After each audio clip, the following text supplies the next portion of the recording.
la faremo.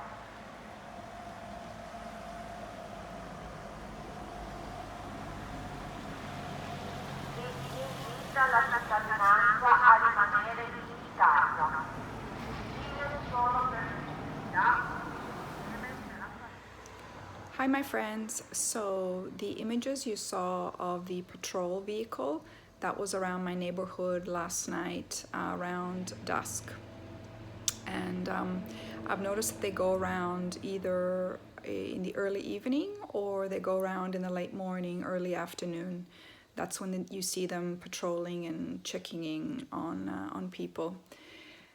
Anyways, today, Thursday, the 19th of March, what can I tell you? So, I think all of Italy woke up to some sombering images this morning. I think the first one was the realization that now Italy has hit a high in terms of coronavirus deaths in 24 hours. They recorded 475 deaths yesterday in a 24-hour span, which is actually more than was ever recorded in a 24-hour period, even in China, in Wuhan.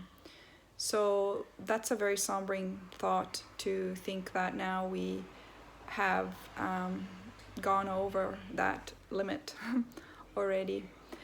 Another sombering thought is the realization that because of this, the government is stating that most likely the lockdown period will be extended past the April deadline, the early April deadline that was initially decreed. So it may be extended into the Easter season. So I think the realization for most people that this lockdown, which we've been in already for 10 days, will be extended past 2 weeks from now, is certainly a very, very sombering thought. Also because the government is also stating that if the death tolls don't go down in a 24-hour period by the weekend, they may institute some further limitations to people's freedom. So we wouldn't be able to go grocery shopping every day, but we may only be able to go every 2 or 3 days, and only one person per household will be able to go grocery shopping. There's also a rumor that if things don't get better, that the government may decide to declare martial law for a few days. But the way I've experienced Italy since I've been living here is I don't think that would happen. I think something really dire would need to happen before the government would declare martial law, because, you know, we're in a government that the country prides itself on democracy. And other than a short stint with Mussolini, it's a nation that likes its freedoms. So I don't see the government necessarily doing that, but certainly having the threat of that isn't, very comforting, for sure. And we also woke up to the images this morning of Bergamo in the northern Italy, Lombardy region, where there was a multitude of army trucks that had to go there and pick up the coffins because there's just not enough space in the churches.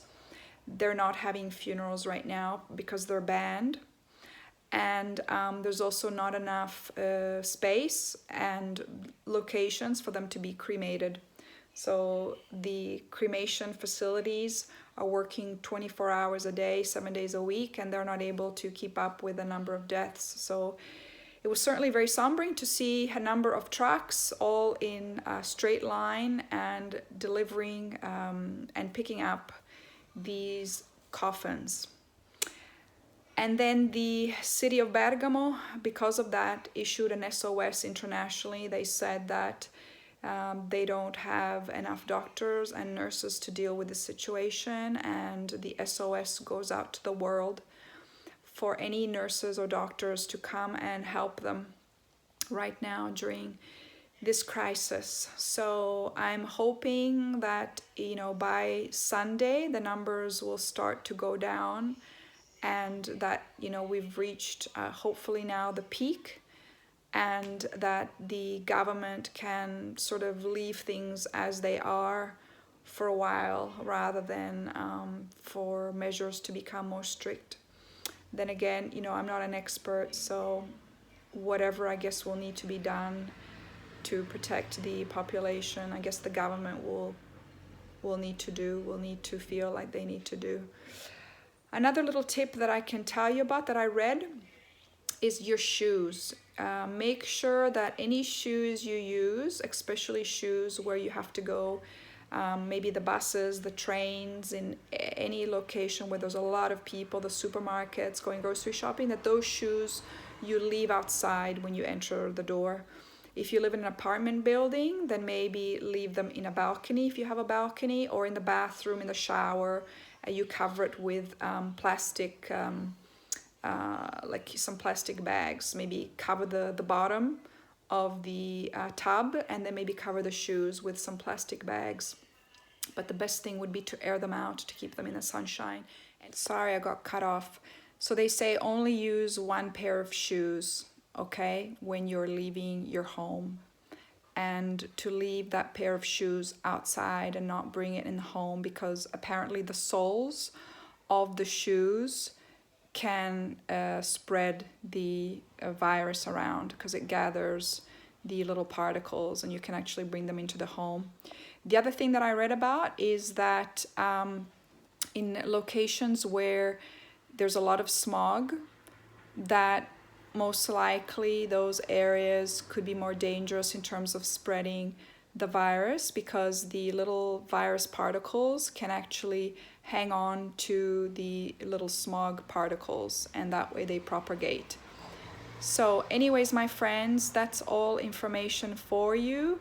Hopefully some of it can be useful for you. Keep informed, keep smart, keep healthy, keep strong, keep your eyes open, your ears open, and that's the way you're going to be able to react to anything that goes on in a calm fashion. Okay, my friends, have a good one, and I hope to see you tomorrow. Ciao.